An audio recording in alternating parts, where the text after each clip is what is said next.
तो फाइनली दोस्तों मैंने जवान मूवी देख लिया और ये मैं उस मूवी का आपको रिव्यू देने के लिए जा रहा हूँ। और हो सकता है कि मेरा रिव्यू आपके रिव्यू से अलग हो, क्योंकि हर एक बंदे की खुद की पसंद नापसंद होती है। हो सकता है मूवी मुझे अच्छी लगे कुछ चीज़ें और आपको कुछ चीज़ों में कोई इंटरेस्ट ना हो, क्योंकि हर एक का एक जेनर होता है। जैसे कि किसी को रोमांटिक मूवी पसंद है, किसी को एक्शन मूवी पसंद है। वो स्टोरी लाइन एक अलग चीज़ है। स्टोरी लाइन एक ऐसी चीज़ है जो हर किसी को पसंद होती है। तो अगर मैं जवान की बात करूँ तो जवान जब मूवी शुरू हुई ना, इस मूवी के अंदर भरपूर एक्शन था। पहले 10 मिनट में जब शाहरुख खान की एक्टिंग होती है, मतलब शाहरुख खान की एंट्री तो हो जाती है, लेकिन एंट्री के बाद में एक शाहरुख खान की दूसरी एंट्री होती है एक फाइट सीक्वेंस में।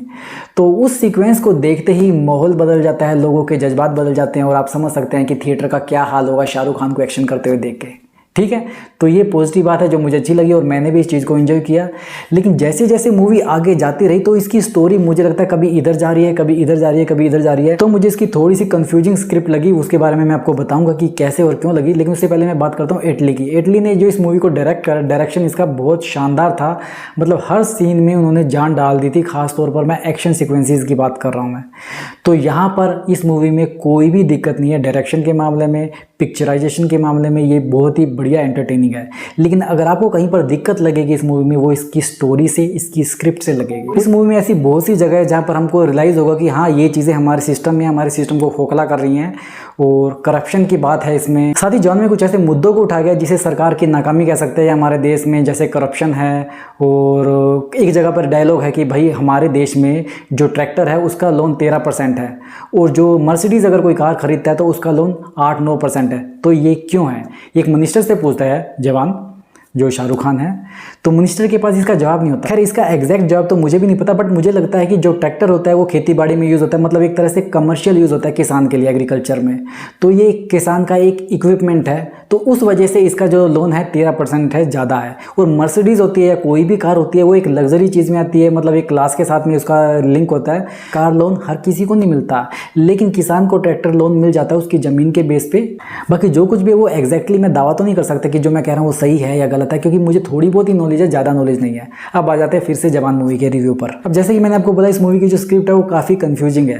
एक्चुअली वो कंफ्यूजिंग सिर्फ इसलिए है क्योंकि इस मूवी को अलग अलग लगता है, साफ दिखता है कि इस मूवी को अलग अलग शेड्यूल में जो है शूट किया गया है। अलग अलग स्टोरीज को इकट्ठा करके जोड़ के एक जगह पर मूवी में डाल दी गई है। मतलब जैसे कि अभी मैंने गदर 2 देखी थी, तो गदर 2 में लिंक था, स्टोरी वाइज मूवी आगे बढ़ रही थी स्टोरी वाइज, ठीक है। लेकिन इसके अंदर ऐसा नहीं है, इसके अंदर कभी कोई स्टोरी आ रही है, कभी कोई स्टोरी आ रही है। एक्शन सीक्वेंसेस की मैं बात करूँ तो इस मूवी के जो एक्शन सीक्वेंसेस हैं वो बहुत छोटे हैं, और वो छोटे मुझे शायद इसलिए लग रहे हैं क्योंकि मैंने अभी गदर 2 देखी है और गदर 2 में बहुत लंबे लंबे फाइट सीक्वेंसेज थे। उस हिसाब से इसके इतने लंबे सीक्वेंसेज नहीं है। लेकिन इस मूवी में कुछ ऐसे बग्स भी मुझे लगे जो मुझे लगा कि स्टोरी से थोड़े अपार्ट है, कि ऐसा कैसे पॉसिबल है। जैसे मूवी में एक जगह पर शाहरुख खान ने वो अपना वो मेकअप करा था, ऊपर कपड़ा लगा के ऐसे ऐसे। वो मेट्रो का शूट था, जैसे कि आपने ट्रेलर में भी देखा होगा कि मेट्रो में सभी को शाहरुख खान ने हॉस्टेज बना दिया था। उसके बाद जब सब वहाँ से बाहर निकलते हैं तो सबका लुक वही होता है जो शाहरुख खान का लुक था। हालांकि वो स्क्रिप्ट के हिसाब से बिल्कुल सही बैठता है, बट ये चीज़ मुझे थोड़ी हजम नहीं हुई। और एक और चीज़ जो जवान मूवी में मुझे थोड़ी अजीब लगी वो थी शाहरुख खान का एक 30-32 साल का इंस्पेक्टर का लुक। तो मतलब देखने से पता चलता था कि शाहरुख खान के जो चेहरे को बहुत ही ज़्यादा शार्प किया गया है। मतलब हम जानते हैं कि शाहरुख खान रियलिटी में वैसे नहीं दिखते, तो ये जो कम्बिनेशन था, क्योंकि दूसरा जो लुक था वो शाहरुख खान का ओरिजिनल लुक था, जो शाहरुख खान का डबल रोल है। जैसा कि मैं आपको बता देता हूँ, इस मूवी में शाहरुख खान का डबल रोल है।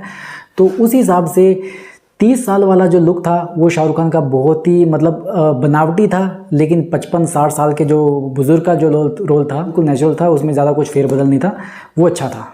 और इस मूवी में संजय दत्त भी एक कैमियो कर रहे हैं। मतलब संजय दत्त क्यों आए हैं इस मूवी में, क्यों कैमियो कर रहे हैं, मुझे समझ नहीं आया। एक्चुअली उनका रोल कैमियो भी नहीं कह सकता, क्योंकि उनके रोल के अंदर कुछ भी खास इंपॉर्टेंस थी ही नहीं। एक सिंपल सा एक रोल दे रखा था, जैसे जो किसी भी सपोर्टिंग एक्टर को आप दे सकते हैं, वो रोल संजय ने प्ले किया है। मतलब कोई धुआंधार एंट्री टाइप का, कोई फाइट सीक्वेंसेस वगैरह कुछ नहीं है, बस ऐसे ही रोल है संजय दत्त का। बात करते हैं मूवी के मेन विलेन विजय सेतुपति के बारे में, जो साउथ के एक बहुत बड़े एक्टर भी हैं। अगर आपने साउथ की मूवीज़ देखी होंगी तो इनमें बहुत ही खूंखार विलेन का रोल करते हैं। अब जवान में उन्होंने जो रोल करा ये ठीक है, बढ़िया विलन दिखा उनको, लेकिन जो इसका क्लाइमैक्स है उस क्लाइमैक्स में उनका जो दी एंड है वो बहुत जल्दी हो जाता है।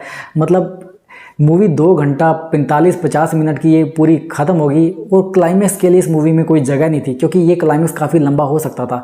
विजय सेतुपति का दी एंड बहुत ही जल्दी दिखा देते, जो फाइट सीक्वेंसेस थे उनके, हालांकि वो वहाँ पर अवेलेबल थे फाइट सीक्वेंसेस में, लेकिन उनके खुद के फाइट सीक्वेंसेस कम थे, उनके मार धाड़ के सीन बहुत ही कम थे।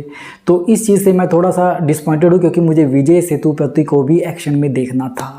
ठीक है, बाकी अगर मुझे बोला जाए इस मूवी को कितने रेटिंग दूंगा, तो मैं 5 में से इस मूवी को 2.5 रेटिंग दे पाऊंगा, वो भी शाहरुख खान की वजह से दे पाऊंगा। और आपने ये मूवी देखी, आपको ये कैसी लगी मुझे कमेंट बॉक्स में ज़रूर बताइए। आपके ख्याल मेरे से कितने अलग है, मेरे से कितने मिलते हैं, ये भी मुझे कमेंट बॉक्स में ज़रूर बताइए।